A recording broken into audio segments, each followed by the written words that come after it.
Okay, let's dive into this. Have you ever tried to tell a story about something that happened in the past? And, well, the timing just gets all jumbled? You know what I mean, right? When you're trying to explain that one thing happened before another thing that was also in the past, it can get super confusing really fast.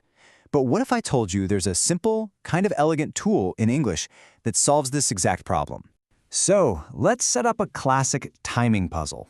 Imagine there was a party last week. At 10:30 p.m., our friend Paul decides, he's had enough, and he leaves. Then, just a little bit later, at 11 p.m., Sarah shows up, all ready to go. So they were at the same party, on the same night, but they totally missed each other. So here is our big challenge. How do we tell this little story in just a single, clear sentence? We've got to show that Sarah's arrival happened after Paul was already gone. How do we connect those two past events without it sounding all clunky and confusing? Well, the solution is what I like to call the earlier past tense. It is such a great tool because it lets us plant our feet at one point in the past, say when Sarah walked into the party, and then look back at something that happened even before that. Okay, so it's official. Fancy name is the past perfect tense. And its entire job, its whole reason for being, is to talk about an action that was finished before another past action started.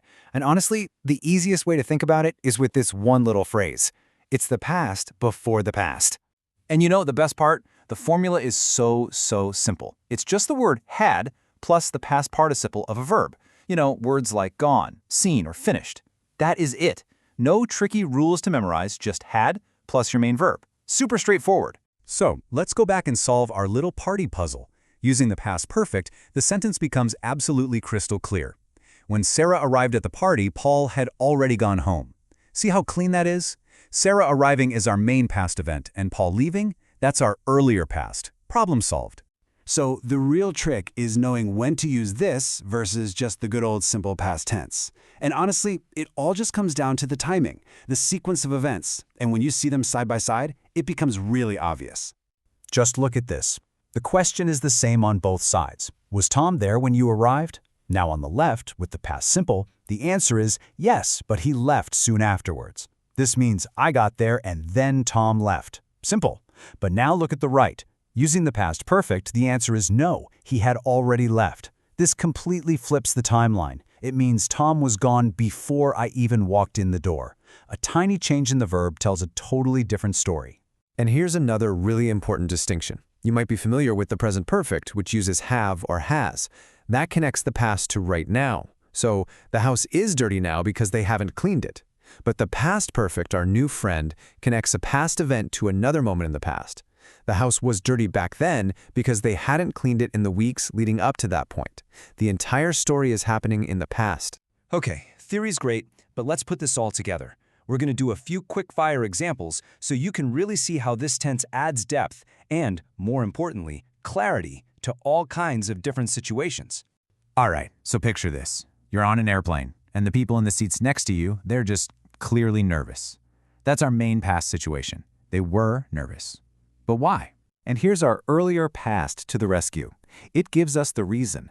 They were nervous because, in their entire lives up to that moment on the plane, they hadn't flown before. You see, the past perfect gives us that crucial backstory. Let's try another one. You get home late one night, you open the door, and your place is a total disaster. Everything is everywhere. So the main past events are getting home and finding the mess. But that doesn't explain how it got that way. The reason for that mess is in the earlier past. Somebody had broken in at some point before you got home. The past perfect is perfect for showing that clear cause and effect relationship. This tense is also fantastic for telling stories about changing your mind or having a realization. So let's start with this thought. At first, I thought I'd done the right thing, and here's the end of the thought. But I soon realized that I'd made a big mistake. The mistake happened before the realization kicked in. The past perfect lets you lay out that internal timeline of thoughts and discoveries just perfectly. So you see, this isn't just some dusty old grammar rule from a textbook. It's actually a storytelling superpower. It's the tool you pull out when you really want to be precise, clear, and add some interesting layers to your stories. So let's just wrap it all up. You're going to want to use the past perfect anytime you need to clarify a sequence of events. just like with Sarah and Paul at the party. You can use it to give reasons or background, like with our nervous flyers. It's great for showing cause and effect, like the break-in. And really, you should use it anytime you just want to add a little more depth and detail to your stories. So now you have this tool, this way of navigating the earlier past with total confidence. And that really does open up all sorts of new possibilities for being precise in how you communicate. So I guess the real question is, what story have you been wanting to tell that you can now make perfectly, absolutely clear?